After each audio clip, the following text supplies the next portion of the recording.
Terima kasih Anda masih bersama kami. Bagi Anda yang baru saja bergabung, kami hadirkan kembali 3 berita utama hari ini. Ratusan petani berunjuk rasa di depan pendopo Kabupaten Indramayu menuntut perbaikan nasib mereka. Menghadapi kampanye Pilkada 2024, seluruh kontestan menandatangani piagam deklarasi pemilu damai. Masalah utang jadi motif di balik kematian wanita yang jasadnya ditemukan terbungkus karung di Sungai Cipanaha, Kabupaten Tasikmalaya.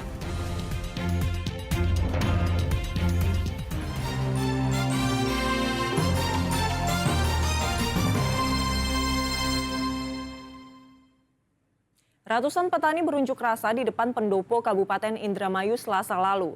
Mereka berusaha menemui Bupati Indramayu untuk menyuarakan tuntutannya mengenai berbagai persoalan yang membelit petani sehingga membuat kehidupan mereka semakin sulit.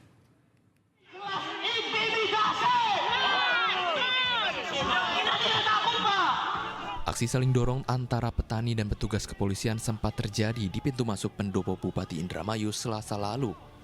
Masa yang berunjuk rasa berusaha memasuki pendopo untuk menemui bupati, namun dihalangi petugas keamanan. Dalam aksinya, masa mendesak pemerintah Kabupaten Indramayu untuk menyelesaikan berbagai persoalan yang membelit petani. Mulai dari persoalan pasokan air irigasi yang tak tersedia, pupuk subsidi yang sulit didapat dan mahal, hingga harga gabah yang anjlok setiap panen raya. Petani juga meminta wakil rakyat mengaudit gugus tugas reforma agraria dan meminta siapapun Bupati Indramayu yang terpilih tahun ini untuk menjalankan agenda reforma agraria sehingga petani bisa mendapatkan lahan untuk digarap. Yaitu kita menuntut adanya ketercukupan. Pemerintah harus bisa mencukupi air dari petani. Kemudian yang kedua yaitu pemerintah harus bisa mencukupi pupuk. Kemudian yang ketiga yaitu pemerintah harus bisa menjadi lokomotif stabilisasi harga padi. Kemudian yang tadi ke BPN, kita juga ke BPN untuk mencabut HGUP Raja Wali. Kita juga menuntut DPRD Kabupaten Indramayu yaitu untuk mengaudit GTRA. GTRA itu gugus tugas reforma agraria. Kemudian yang terakhir yaitu jalankan reforma agraria. Supaya apa? Supaya Bupati Kabupaten Indramayu mendatang siapapun calonnya yaitu harus menjalankan reforma agraria ke depannya. Perwakilan pemerintah Kabupaten Indramayu yang menemui masa diwakili Kepala DKPP Indramayu tak bisa menjanjikan tuntutan warga akan dipenuhi. Ia hanya mencatat seluruh tuntutan para petani untuk disampaikan kepada Bupati. Usai menyuarakan tuntutannya, masa menutup aksi unjuk rasa dengan membakar patung petani sebagai simbol matinya perhatian pemerintah terhadap kaum tani. Maruli Habibi melaporkan dari Indramayu. Setelah ditutup hampir 6 bulan lamanya akibat bencana longsor, Jalan Tol Bogor Ciawi Sukabumi Bocimi sesi 2 rute Cigombong Cibadak kembali beroperasi. Antrean panjang kendaraan sempat terjadi karena penundaan pembukaan jalan tol selama beberapa jam.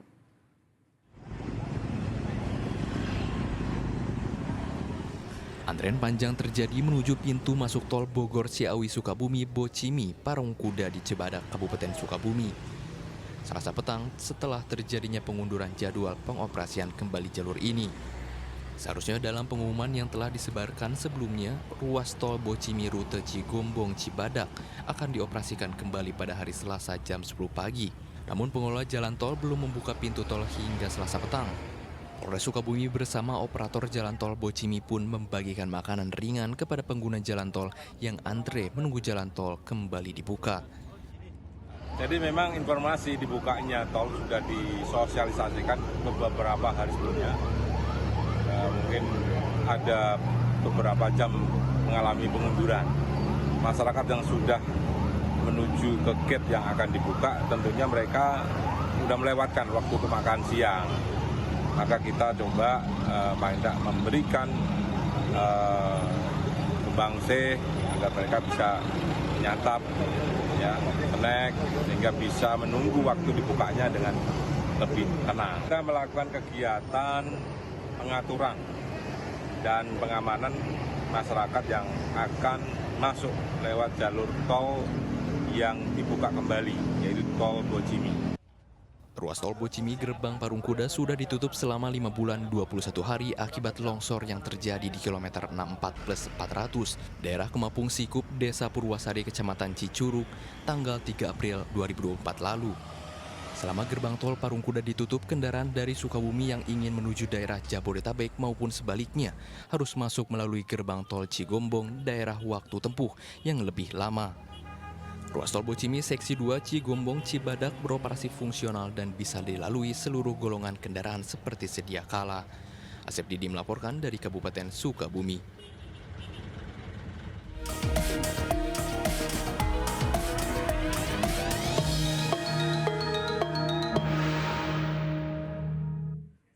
Menghadapi kampanye Pilkada 2024, seluruh kontestan menandatangani piagam deklarasi pemilu damai. ASN juga menyatakan netralitasnya dalam Pilkada serentak tahun ini.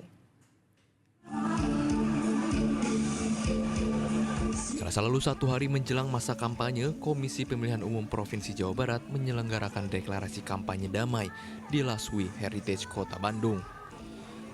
Deklarasi ditandai penandatanganan piagam deklarasi oleh keempat pasangan calon gubernur dan wakil gubernur.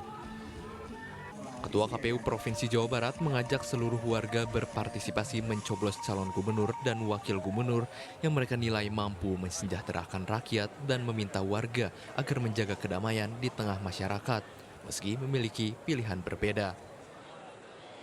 Mengajak seluruh masyarakat di Jawa Barat untuk datang ke TPS pada tanggal 27 November 2024 dengan riang gembira. Mengajak seluruh sanak keluarga masyarakat dengan hati yang riang gembira melaksanakan pesta demokrasi. Saling menghargai terhadap perbedaan menjadikan kita sebuah bangsa yang besar. Kami ingin hari ini dengan Pilkada serentak yang dilaksanakan di Jawa Barat, kita sama-sama bisa mengajak masyarakat di Jawa Barat di tengah perbedaan dan di tengah keanekaragaman budaya di Jawa Barat, kita bisa menunjukkan kepada masyarakat Jawa Barat kalau pelaksanaan pilkada kita adalah pelaksanaan pesta demokrasi untuk masyarakat di Jawa Barat. Pejabat Gubernur Jawa Barat yang juga hadir dalam deklarasi meminta agar deklarasi pemilu damai tak hanya sekedar seremonial, tetapi benar-benar dijalankan oleh para kontestan, pilkada serta warga. Pemilihan kepala daerah harus dapat menjadi pesta demokrasi masyarakat Jawa Barat sehingga dapat dijalankan dengan baik, dengan tenang dan juga bebas dari intervensi. Dan deklarasi ini bertujuan memperkuat komitmen semua pihak dalam pemilihan, baik calon pasangan, tim sukses maupun masyarakat, untuk menjaga ketenangan, saling menghormati, menjunjung etika politik. Harapannya deklarasi ini tidak hanya menjadi acara seremonial, tapi menjadi dasar kuat untuk pemilihan yang damai, sportif, dan memprioritaskan kepentingan masyarakat. Setelah secara resmi ditetapkan, 3 pasangan calon bupati dan wakil bupati Cianjur Selasa lalu mengambil undian nomor urut peserta pilkada. Hasilnya pasangan petahana Herman Suherman Muhammad Solih Ibang mendapatkan nomor urut 1. Pasangan Wahyu Ferdinand Ramzi GSTB nomor urut 2 dan pasangan Deden Nasihin Neneng Eva Fatimah nomor urut 3. Setelah mendapatkan nomor urut peserta pemilihan bupati, ketiga pasangan calon ini juga melaksanakan deklarasi pemilu damai dengan menandatangani piagam deklarasi bersama Forkopimda Cianjur.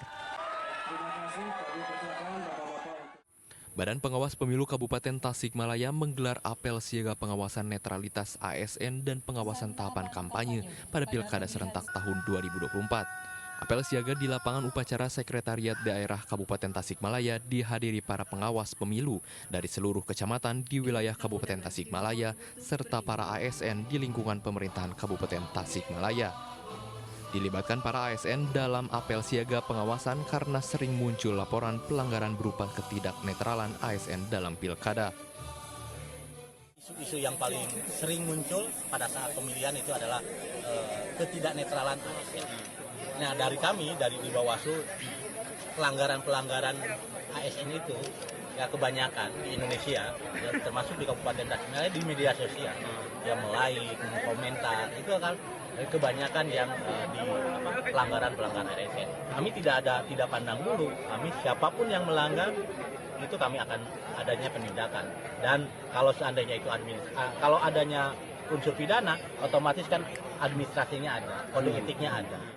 Ikrar dan penandatanganan pernyataan netralitas ASN dalam Pilkada Serentak 2024 dipandang sangat penting, apalagi dalam Pilkada Bupati Tasikmalaya kali ini. Ada dua petahana yang terlibat, yaitu Bupati dan Wakil Bupati yang sama-sama maju sebagai calon bupati.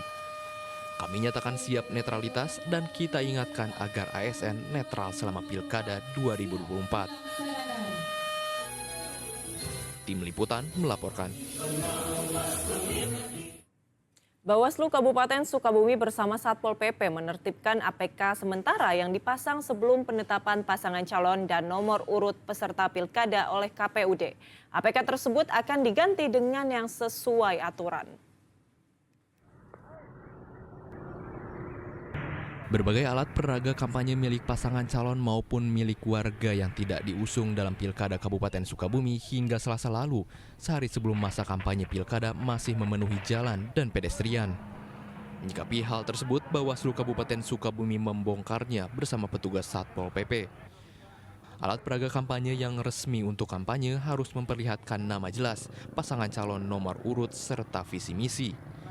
Pembongkaran dan penurunan APK tak resmi tersebut dilakukan karena telah melampaui batas waktu penurunan APK yang ditetapkan oleh Bawaslu. Besok sudah menjelang masa kampanye, tentunya ini alat peraga yang memang bukan alat peraga kampanye ya, alat peraga sementara.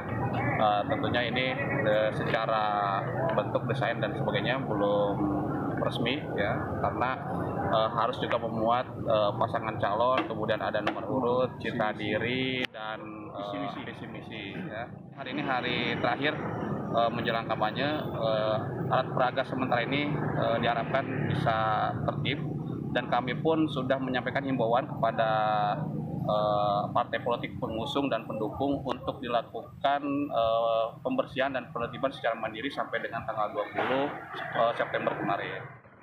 Baliho, spanduk, dan peraga lainnya yang tidak sesuai dengan aturan seperti berada di dekat pusat perkantoran pemerintahan Kabupaten Sukabumi dipasang pada pohon dan tiang lampu penerangan jalan umum seluruhnya diturunkan. Dan mulai tanggal 25 September, tim kampanye setiap paslon telah diperbolehkan memasang alat peraga kampanye yang sesuai dengan persyaratan yang berlaku. Asep Didi melaporkan dari Kabupaten Sukabumi.